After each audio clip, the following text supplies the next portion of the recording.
I think so many of us can relate to this, but when I was little, I had so many like dreams and goals and things that I wanted to do when I got older. Like I would say, I'm gonna write a book and I'm gonna make my first million by the age of 25. And I didn't know how I was gonna do that, but those were like my two biggest things that I remember saying. And then, life happens and we kind of give up on those goals, or we forget about them. We push them to the back of our minds. And a lot of times I feel like, especially my generation, just kind of goes into survival mode. Oh shit, my earring fell. I grew up in a home where I didn't feel seen, heard, loved, supported, protected, all of those things. And so as I got older, and I didn't realize this at the time, I actually didn't even realize this till about 3 years ago, but as I got older, that was all I did, was search for validation and search for love and connection and to be seen and to be heard. And most of the time I didn't do it in the right way. I think as probably a lot of children do, especially my generation, because I think now as a parent, I know how important it is to build your child up and to love them, and not love them, because I know my parents love them, but to tell them you love them and to hold them and to hug them. We know now how important building these foundations are, where I don't think our parents did. It was just kind of like, suck it up, buttercup. But so because of my childhood, I really just went about my adolescence and my teenage years just wanting to be seen and loved and validated and heard. And also, as much as I did want things, material things, and want to have money and be rich, or whatever, like, I also learned that those things come at a cost. When I was growing up, we didn't have much. My stepdad was an entrepreneur. My mom had divorced my dad when I was 3, and she got with my stepdad shortly after. I think I was about 6, and he was an entrepreneur. So until I was about 16 or 17, he would make a deal, get a large lump sum of money, and then they would go blow it. They would go on vacations. They loved to go see the Rolling Stones, so they would tour around seeing the Rolling Stones, and then they would come back, and it was like, then my mom would go to the food stamp line and get food stamps because they had blown all of the cash that he had received from his business. And he worked his ass off, and it was very, very touch and go until I was about 16 or 17 years old. And he was also very grumpy all of the time. So that seeped into my subconscious, that money comes and goes, that it's very hard to come by, and that, if you own your own business, you're going to have to work your ass off, and you're going to probably be grumpy. And I also saw my mom at one point when I was probably 16, 17. She was in a pretty good job in sales, but it was very much her socialize. She was socializing and taking her clients out to drinks. She went out to drink and hang out with her clients, her men clients, a lot. And she always dressed up really cute. And so that kind of formed in my mind that if you're a woman and you want to do well, you're going to be gone all hours of the night, and you're going to have to dress cute, look cute, and kind of work your way up that way. And these things were subconscious. Like, I didn't realize they were being formed in my head. So as I got older, I actually went to school. I went to college with dreams of being a fashion merchandiser. I actually wanted to be a fashion designer until I felt like I just couldn't do that. I felt like I wasn't good enough, which is so sad now looking back on it. But so I decided I was going to do fashion merchandising. I moved to San Diego when I was 17. And I finished my associate's degree, and I then moved back to Decatur, my hometown, Illinois, for a boy, because ultimately deep down, that's all I wanted still, was that validation and that love, and to be seen and heard. And so I desperately seeked that out in boys. I was always boy crazy. And then I ended up meeting my ex-husband when I was 21, I think 21 or 22.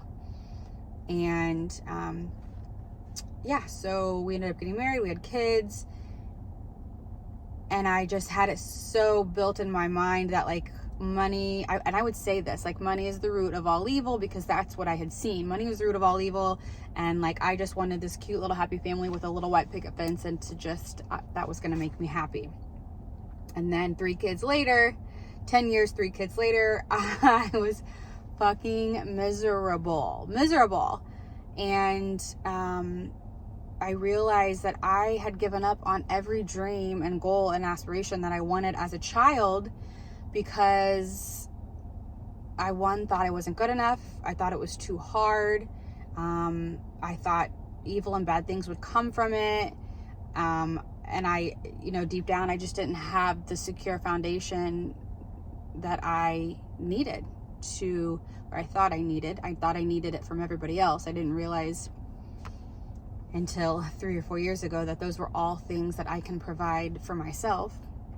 The love and the acceptance. I can provide those things for myself, and I don't need those from the outside world. But I'm 39 now, so when I was about 36 is when I kind of started to realize what I had done my entire life. And essentially, this is also a very hard pill for me to swallow. And actually, I just learned this myself, but I had kids, and I actually just had my 4th baby a year ago. I have had kids, and I think a lot of us do this, so before you judge, really think back as to why you had kids, if you have kids. I had kids I wanted to be loved. I wanted someone to love me so bad, and I wanted to give love, the type of love that I felt like that I never got. And I wanted that connection so badly, and I never had that, even with my ex-husband, even with all the boyfriends that I had had up until that point. And so I thought, I'm gonna find this. I subconsciously thought this. I'm going to get this love that I want from a child. And fuck me if I am not 39, 4 kids in, and I was like, oh, I really could have just loved myself. I still would have had kids, don't get me wrong, and I love my kids. I would never ever trade that for the world. I believe that everything in life is a preset destiny. Yes, we have free will, but our whole life is preset before we come on this earth. We have a soul contract. Anyways, that goes into a whole other belief of mine. But so a couple years ago, I've started really kind of unpacking all of this, and kind of on this journey of like, fuck, what is my purpose in life? Like, what fills me up?